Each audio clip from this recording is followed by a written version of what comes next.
the Kyle Kuzma was involved in that trade. But I understand their reluctance of not sending him there. If Boston wants to make a deal, he's fine. Make a deal with Boston. But I just don't think Anthony Davis should be playing at all right now. That's just how I feel. Gotcha. Kevin, your thoughts? Oh yeah, they're not going to get a better deal than what they got from the Lakers. But the thing is, they just didn't want to send him to the damn Lakers. It's like somebody actually put their foot down and went, no, you are not getting what you want for once in your entire time that you've been in the NBA. You are not getting what you want right now, and we're putting a nix to this. Yeah. And I actually said, good for the Pelicans to stand their ground and be like, no, we are not sending you to LA, and no, LeBron is not getting what he wants. And that's basically what I think it was down to. That they were like, no, this guy is not getting what he wants. If he wants to get what he wants, he's going to give us everything, including statues, glasses, hats, T-shirts. They wanted old championship rings. They wanted everything. That was the only way you was going to get him. And it's like they put their foot down and said, no, you are not getting what you want this time. We don't care. We'll wait for somebody else to offer something else. But this is what we're going to do. And you know what I say? Good for them.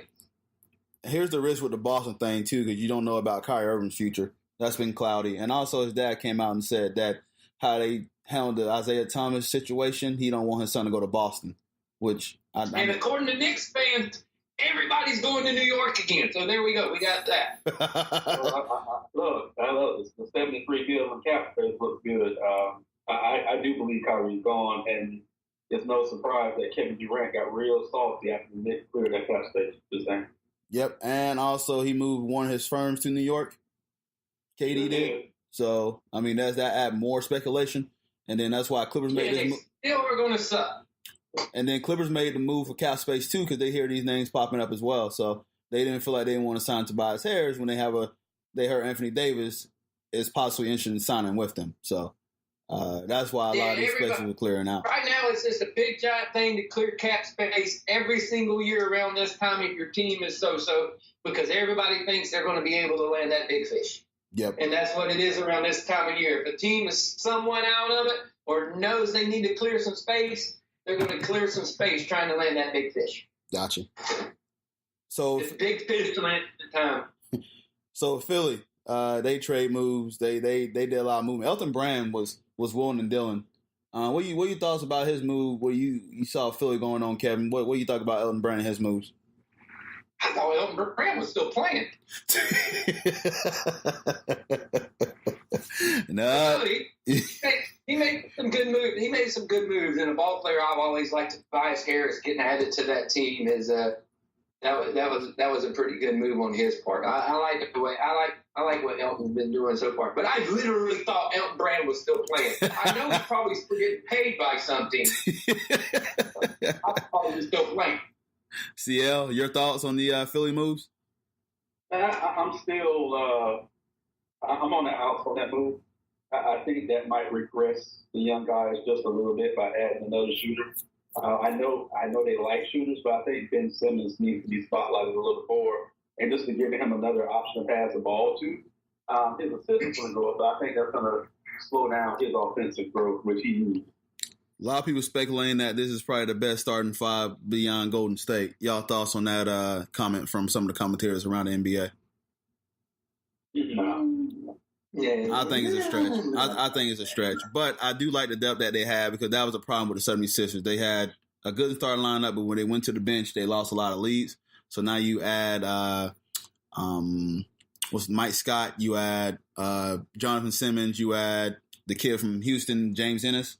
So you got some depth now. And Tobias Harris has come along as a spot-up shooter. He didn't have this game back in Milwaukee and Orlando, but he really has improved in Detroit and the Clippers, and now to the 76ers, that they're going to make the risk to try to sign all these guys back. It's going to be a lot of money, but, Elton Brand is trying to cash in now, because now you don't have LeBron in the East, so you got a shot to make it to the NBA Finals. Yeah, everybody and their brother in the East made moves because LeBron's not there anymore. Yeah, they ain't there anymore, so the East is wide open, so...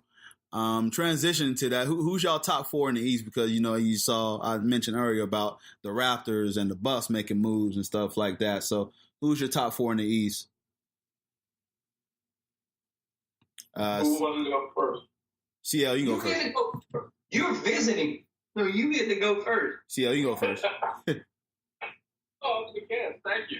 Just to jump on the Philly thing, man. I probably going to try in the second round. Just throwing that out. I've been hella impressed by Milwaukee. I don't think they're strong enough to win a championship, but I think Milwaukee's going to come out of the East.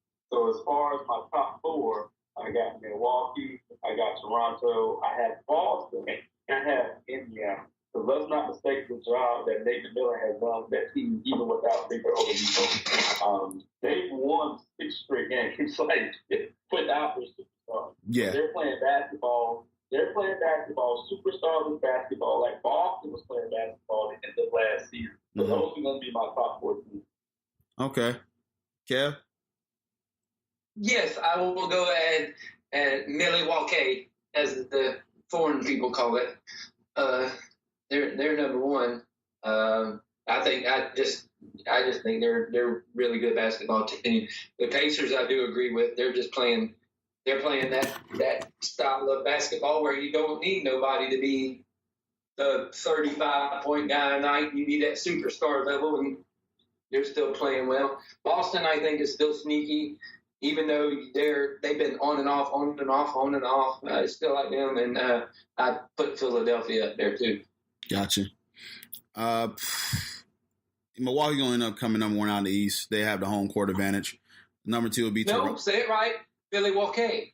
Milwaukee. two is Toronto.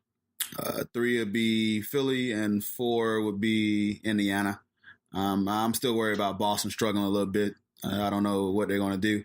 As far as coming out the East, if I was to pinpoint it right now, I agree with y'all. Milwaukee's tough. The only one Milwaukee is tough. Yeah, there you go. Toronto will really be their only threat. Once Marc Gasol get acquainted, they can slow down the game, throw into the post to him. And you got Kawhi Leonard, who can probably, do his best to contain Giannis. But then the only thing to worry about is Kyle Lowry. Does he show up in the playoffs like he usually? Because he always do a disappearing act when it comes to the playoffs. But besides that, we know the one thing they got to worry about.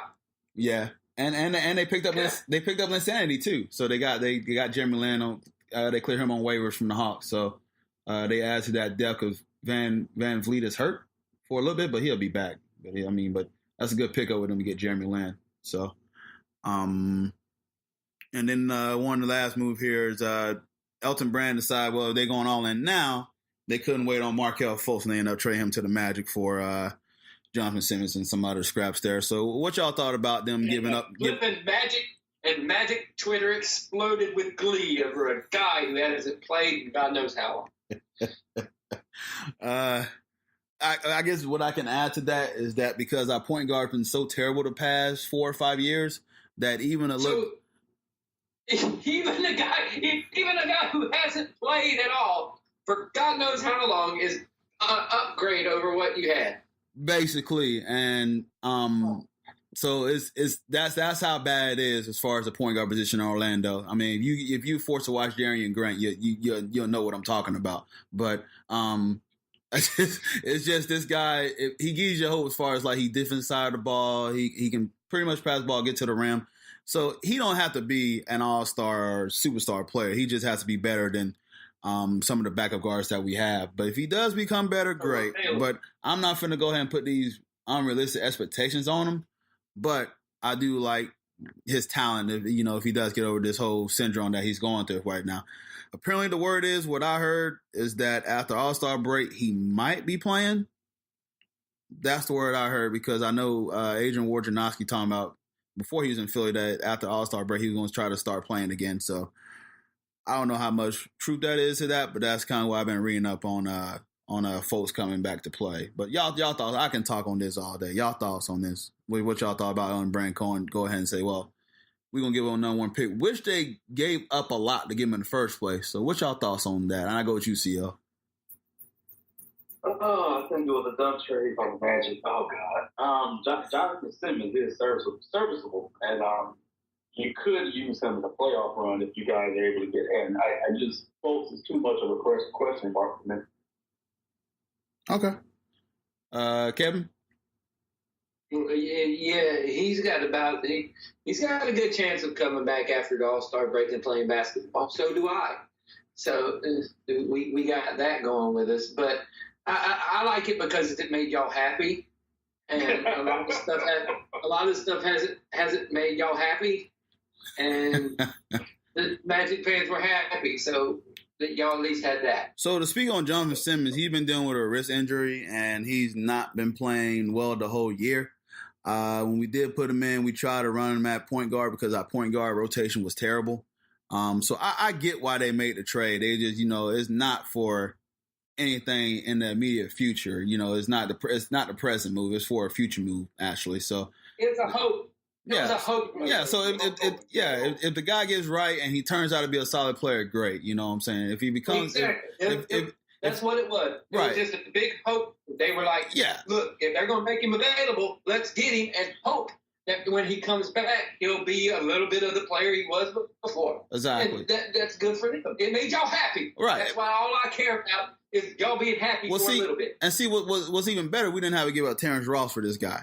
So there were a lot of rumors that we were going to have to give up Terrence Ross for him, and the fact that we got Jonathan Simmons. God, y'all didn't have to trade Vucevic. Yeah. Thank God. So, NBA All-Star. So that's why I say with him, get his mind right. You got a future with him, Obama, Jonathan Isaac, who's been playing out his mind the last 5 games, by the way. And you sign Vooch back. Who knows, man? They got a chance to nab the playoffs here, and this guy can play great. Orlando had the second easiest schedule remaining left in the NBA. So there's a shot that if this guy come back, see what he got, why not? It's worth a risk. Jonathan Simmons wasn't coming back anyways. It's draft pick that's top 20 protected, and it's a second-round draft pick. I thought it was a great deal that they waited for. Well, good for you. See, you're happy. That's all. I'm happy, but I'm not trying to put unrealistic expectation on some of the guys you see on Mad Twitter. You're like, oh, he's gonna be a superstar. He's gonna relax. He's a good player. He's got to get over some issues and stuff like that. I'm not gonna cry on that, but he is probably one of the better point guard prospects we had in a while. I was putting that pen on Everett Payton, but Everett Payton didn't end up playing defense when he got longer into his career with the Magic. So I'm excited. At least you had that trade to offset the trade that your football team made. Yeah. Don't remind me. I woke up to that and just like. Can I add something about your point guard situation? Yeah, go for it.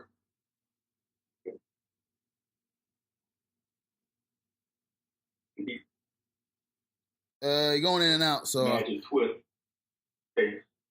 Oh, I'm sorry. Magic Twitter, Magic all of that. I am so sick and tired of these entitled Magic fans crying about DJ Augustin. What is it with this kid that y'all don't like? I like him.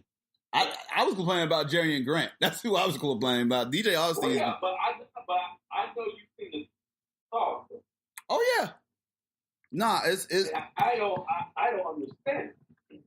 This guy's done a great job. He's done great, but this is the thing with Magic fans. They're entitled because they so spoiled with these superstars that we've been getting through the draft, and now that we've been going through this rebuild for like 7 years, and we're they just entitled to this, and they feel like Mo's the next big thing coming, but he's got hurt because he's been playing. It's a long season, and now you hear about DJ Augustin. He's not enough. The guy's only averaging 3-point percentage highs and free throw percentage highs in his career. So the guy's doing an admirable job. So I have none but love for DJ Augustin. But I get what you're saying. You get someone on Twitter and you see some of these Magic fans, they do kind of give criticism to him and Evan Fournier and a lot of these guys that don't deserve all this heavy criticism. So. But there was just words on this podcast that I didn't think I'd hear today. What's that? Entitled and Magic fans, all in the same stuff.